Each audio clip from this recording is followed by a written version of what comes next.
అందరినీ పెట్టి ఆ తర్వాత అందరినీ కూడా న్యాయానికి ఇచ్చిపెట్టే కార్యక్రమం చేస్తారు. దీనివల్ల ఈ ఘటనలు జరిగాయి.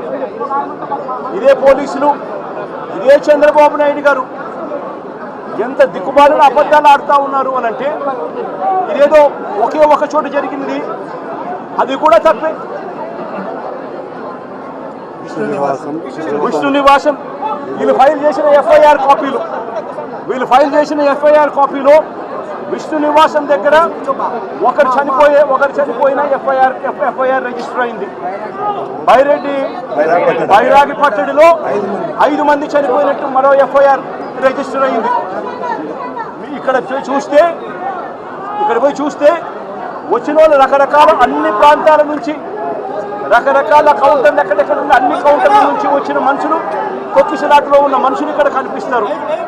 కారణం ఏమిటి? టీటీడీలో టీటీడీ అనే ఒక వ్యవస్థ ఇంత ఇంపార్టెంట్ రోజున, వైకుంఠ ఏకాదశి రోజున ఇన్ని లక్షల మంది వస్తారు అన్న సంగతి తెలిసి ఇంత దారుణమైన అరేంజ్మెంట్లు చేయడం జరిగింది. దీంట్లో బాధ్యులు ఒక టీటీడీ ఒకటే కాదు, TTD, entire SP, police department, collector, entire revenue department, వీళ్ళందరూ కూడా దీంట్లో భాగస్వామ్యం, ఇంక్లూడింగ్ చంద్రబాబు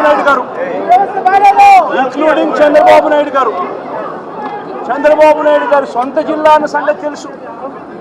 చంద్రబాబు నాయుడు గారి ప్రతి సంవత్సరం ఈ వైకుంఠ ఏకాదశి నాడున ఎన్ని లక్షల మంది జనాభా వస్తారన్న సంగతి తనకు తెలిసి ఉన్నా కూడా తన ప్రోగ్రాం 6వ తారీఖు, 7వ తారీఖు, 8వ తారీఖు తన ప్రోగ్రాం పెట్టుకొని ప్రత్యామ్నాయ అరేంజ్మెంట్ తాను చేయకుండా పోలీసులు మొత్తం తన అరేంజ్మెంట్ల కోసం తను పిలిపించుకొని ఇక్కడ గాలికి వదిలేసిన పరిస్థితుల మధ్య ఈ ఘటన చోటు చేసుకోవడం జరిగింది.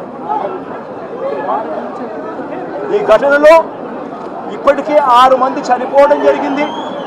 హాస్పిటల్లో ఉన్న వాళ్ళను అందరినీ కూడా పరామర్శిస్తే దేవుని దయ వల్ల ఇప్పుడు హాస్పిటల్లో ఉన్న వాళ్ళు అయితే మాత్రం మరి సీరియస్గా చనిపోయేంత పరిస్థితిలో ఉన్న వాళ్ళు ఎవరూ లేరు అన్నది తెలుసుకోవడం సంతోషం. కానీ తీరా చూస్తే దాదాపుగా రుయా హాస్పిటల్, ఈ హాస్పిటల్ అన్ని చోట్ల కలుపుకుంటే దాదాపుగా కనీసం అంటే ఉజ్జాయింపుగా నెంబర్లు చెప్తా ఉన్నారు. ఇక్కడైతే 35 మంది చెప్తా ఉన్నారు. రుయా హాస్పిటల్లో ఎంతమంది ఉన్నారు అన్న సంగతి నాకు ఇంకా పూర్తిగా నెంబర్లు చెప్పలేదు. అక్కడి నుంచి ఇక్కడికి పంపించినారు అని చెప్పి నెంబర్లు చెప్తా ఉన్నారు. ఇక్కడ 2 చనిపోయినారు, రుయా హాస్పిటల్లో 4 చనిపోయినారు అన్న ఇన్ఫర్మేషన్ ఉంది. దాదాపుగా ఉజ్జాయింపుగా 50-60 మంది తొక్కిసలాటలో గాయాలై ఉన్న పరిస్థితుల మధ్య పేషెంట్ కనిపిస్తూ ఉన్నారు. 6 మంది చనిపోయిన పరిస్థితుల మధ్య మొట్టమొదటిసారిగా తిరుపతిలో ఇలాంటి ఘటన చోటు చేసుకుంది. ఇంతటి దారుణమైన పరిస్థితుల్లో వీళ్ళు వ్యవస్థను నడిపే కార్యక్రమం చేస్తూ ఉన్నారు. ఇక్కడ ఉన్న డిపార్ట్మెంటు, ఇక్కడ ఉన్న పోలీసులకు, ఇక్కడ ఉన్న టీటీడీ సంబంధించిన పెద్దలు, వీళ్ళెవరికి కూడా టీటీడీ అన్నది ఎందుకుంది, టీటీడీ అన్న దాని విశిష్టత ఏమిటి, ఇక్కడ ఉన్న పోలీస్ డిపార్ట్మెంట్ కానీ, ఇక్కడ ఉన్న కలెక్టర్లు కానీ, ఎస్పీలు కానీ వీళ్ళు టీటీడీకి సంబంధించిన ఇటువంటి ఇంపార్టెంట్ రోజుల్లో ఎటువంటి జాగ్రత్తలు తీసుకోవాలి అని చెప్పి వీళ్ళందరికీ కూడా దశాబ్దాలుగా ప్రోటోకాల్ ఉన్నా కూడా వీళ్ళెవరూ కూడా పట్టించుకునే పరిస్థితులు లేరు.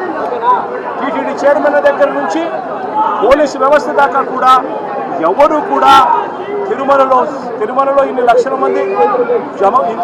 మంది వస్తా ఉన్న నేపథ్యంలో వాళ్ళకి ఏ రకమైన సెక్యూరిటీ